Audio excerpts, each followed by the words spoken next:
Hello, class. All right, so we're going to be going over the homework 7.4. I'm going to do a couple of questions, and I was requested to do question number 5, so we're going to go ahead and start with question number 5. And again, this is 7.4, and for 7.4, the formulas you will need will be right here. This is just the ebook, and right here. So we just need a formula to find the standard deviation. So the square root of p times 1 minus p over n. So let's go ahead and try this problem out. So question number 5. Future scientists, education professionals refer to science, technology, engineering, and mathematics as the STEM disciplines. A research group reported that 27% of the freshmen entering college in a recent year planned to major in a STEM discipline. A random sample of 85 freshmen selected. Round the answers to 4 decimal places as needed. Part 1 out of 6. Is it appropriate to use the normal approximation to find the probability that less than 32% of the freshmen in the sample are planning to major in a STEM discipline? Alright, so, alright. To check if it's appropriate to use the central limit theorem, we will need this to put in. So n times p has to be greater than 10, and n times 1 minus p has to be greater than 10. And this is the central limit theorem for proportions. So let's go ahead and do that. Let me go ahead and bring up a calculator. So let's do it in Excel. All right. So our n is 85, so equals 85 times 0.27. 0.27. All right, yep, so that's greater than 10. So it is appropriate because n times p equals 22.95, which is greater than 10. And n minus 1 times p, so equals 85 times 1 minus 27. No, 1 minus 0.27. All right. 62.05, and both of these pass the test, so we can use the formula.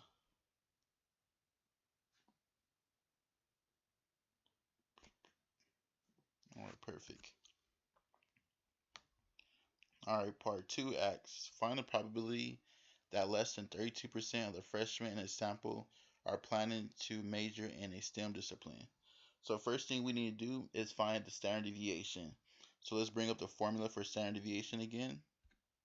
That's right here. So the square root of p times 1 minus p over n. Boom, boom, boom.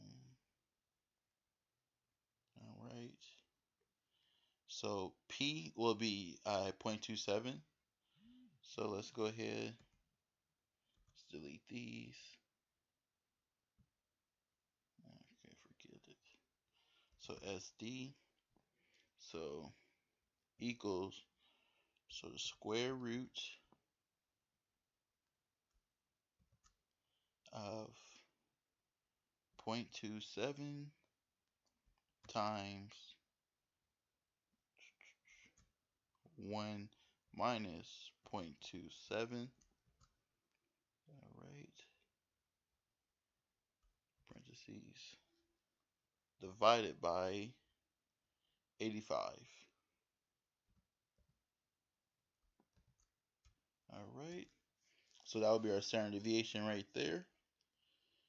And so now we have to put this into a z-score. So let's go. Just make sure you remember the z-score formula as well. Let's see if they have it right here.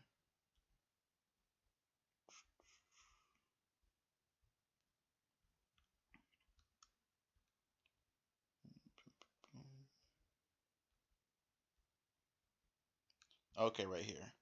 So this is the z-score for the proportions. It's gonna be the p hat, so our p value minus the mu minus our uh, proportion standard deviation. So we're going to put that in. It's just similar to all the z-scores we've been using, just with new variables. Okay, so z-score. All right, so equals, so 0.32, which is our x value, minus our mean, which is 0.27, divided by our standard deviation. All right, perfect. So that's our z-score, and we always round z-score to 2 decimals. So let's go ahead and put 1. Actually, let's just do this.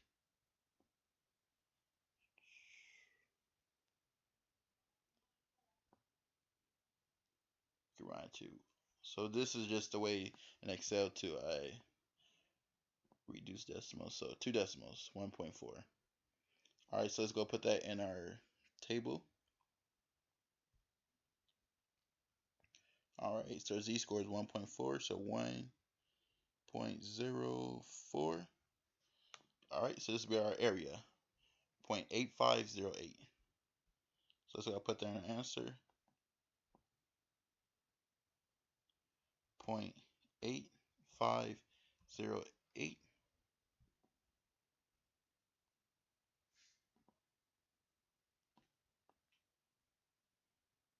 Perfect.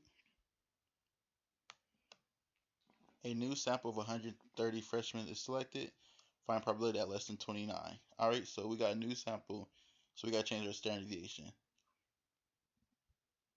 So only difference with this one is instead of the sample being out of 85, is now going to be out of 130. So our P will be the same. So just 130. So we can just change this to 130. So that's our new standard deviation. Let's go and delete that. So now we got to find our z-score. All right. And our x value is 29%. So 0.29 minus our mean, which is 0.27, divided by our new standard deviation. Put the equal sign.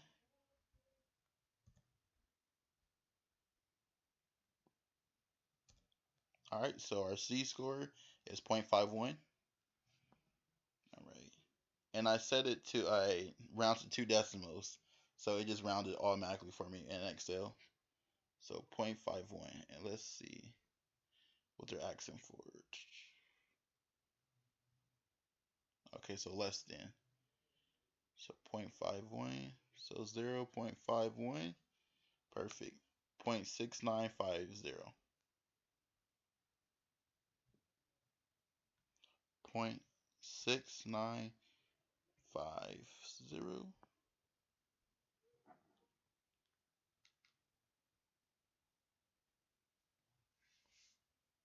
All right, so number 4. Find probability that the proportion of freshmen of a sample of 130 who plan to major STEM is between 0.29 and 0.34. All right, so this one, we just got to do a z-score for both of those values. So right here, I'm just going to write z-score 1. So let's find z-score 1. Then let's find the area for the first value. Then we're going to find for our second one.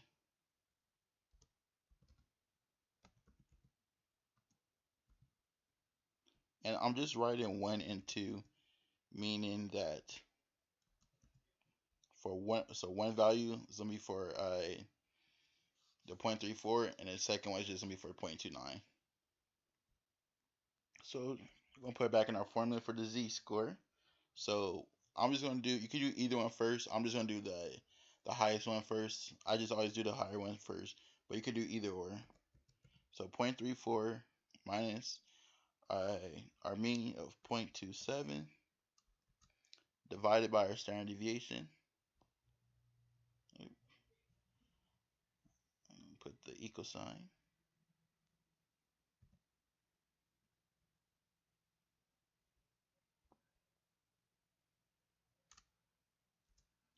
All right, 1.8. So that the area for 1.8 is 1.80. So 0.9641. 0.9641. All right, the z-score.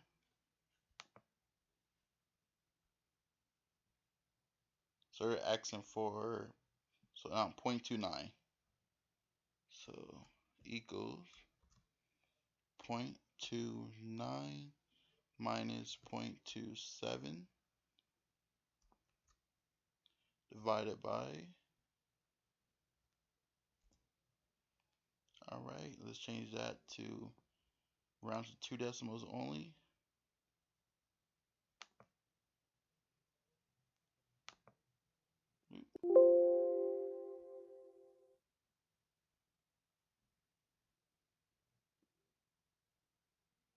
Perfect.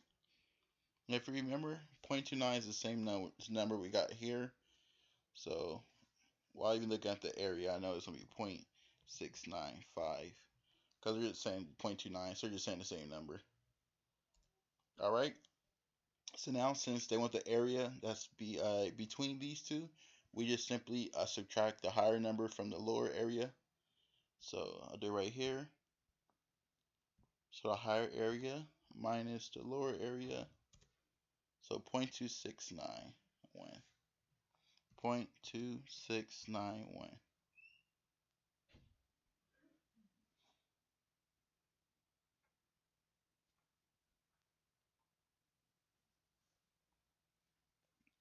All right, find probability that more than 32%. All right. So let's find the z-score. Then we're going to find the area.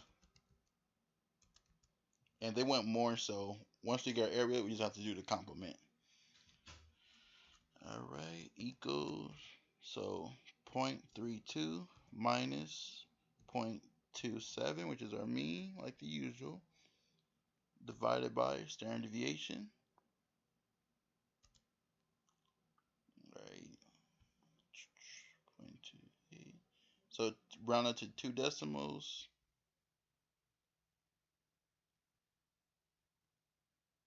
All right, so 0.28. So 1.28. All right, so 8997. 0.8997. And they're asking for what is greater than. So we're going to have to do the complement of this. So right here on the next square, I'm just write the complement because they're asking for more than. Whenever they're asking for more or greater, we have to do the complements, which is 1 minus our answer. All right, so this will be the answer. 0.1003.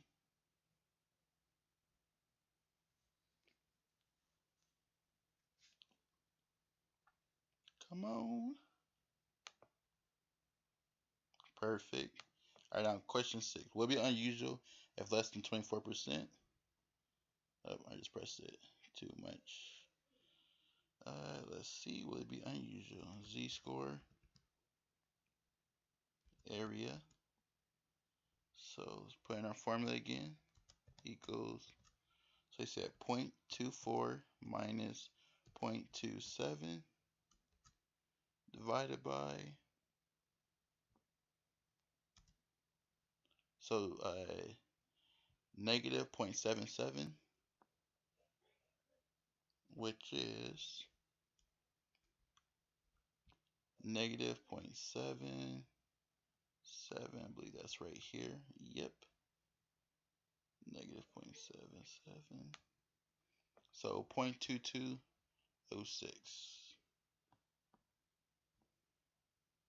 0.2206. And since that's greater than 0.05 or 5%, that will not be unusual.